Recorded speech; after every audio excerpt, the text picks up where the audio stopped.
नमस्कार मित्रों, आज की इस वीडियो हम जानने वाले हैं गौतम बुद्ध कौन थे और गौतम बुद्ध का पूरा जीवनी।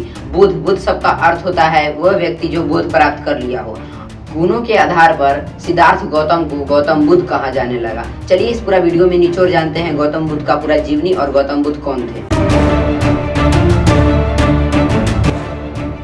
सिद्धार्थ गौतम का जन्म नेपाल के शाक्यवंशी राजा के यहाँ 6ठी शताब्दी में हुआ। इनका पालन पोषण राजसी ठाठ में हुआ, जहाँ उन्हें कोई भी चीज की दिक्कत नहीं थी, कोई भी चीज की कमी नहीं थी और पूरा सुखी चैन से। इनका बहुत संवेदनशील और दार्शनिक मनोवृत्त के व्यक्ति थे। इनके पास संसार की आवश्यकता अनुसार सारी चीज थे, लेकिन इनके मन में असंतुष्टि भाव पैदा होता था और वे सोचते थे बाहर जाकर घूमने का। तो एक दिन उनका मन किया बाहर जाके घूमने का, तो वे रथ पर बैठे और बाहर घूमने चले गए। वहां पे वे 3 ऐसे दृश्य के देखे जिससे उनका पूरा जीवन ही बदल गया। पहला मृत शरीर, और दूसरा पीड़ित वृद्धा अवस्था, और तीसरा बूढ़ा आदमी, जिससे इनका मन में और इनके दिमाग में पूरा हलचल पैदा हुआ और ये जानने का कोशिश करते थे कि क्या मनुष्य के जीवन में सुख है, तो मनुष्य के जीवन का क्या उद्देश्य है। यह दृश्य देखकर उनके मन पर गहरा प्रभाव पड़ा। उनका दिमाग पूरा हलचल हो गया और वे सोचते थे कि अगर मानव जीवन में दुख ही दुख है तो मानव जीवन का उद्देश्य क्या है। यह ज्ञात के लिए वह इधर उधर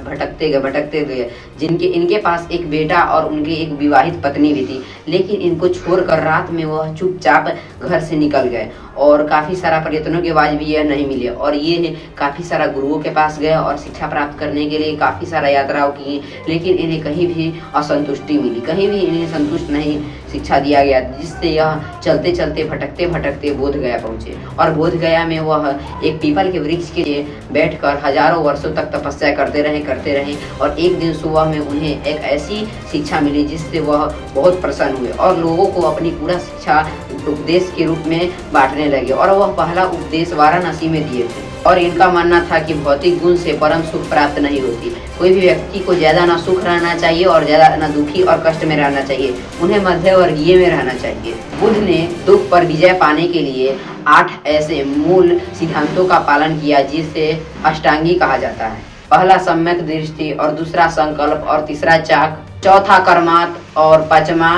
अजीब, और 6ठा व्यायाम, और 7वां स्मृति, और 8वां समाधि। बौद्ध धर्म को बुद्ध ने जो प्रतीक दिया उसे धम्म चक्र कहा जाता है। इसमें 8 अक्षर है जो इनके मार्गदर्शन का स्वरूप है।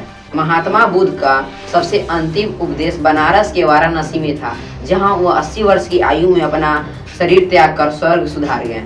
उनके मृत्यु के पश्चात बौद्ध धर्म 2 भागों में बट गया, महायान और हीनयान। बौद्ध धर्म महायान थाईलैंड, श्रीलंका, चीन, जापान, कोरिया तक फैला हुआ था। अगर आप गौतम बुद्ध के बारे में कुछ और जानते हैं तो अपना राय कमेंट में दें। आज के लिए बस इतना ही। अगर यह वीडियो आपको अच्छा लगे तो मेरे पिछले डाले गए वीडियो और अस्तु कौन थे उनका लिंक डिस्क्रिप्शन में दिया गया है, जहां क्लिक करके आप देख सकते हैं।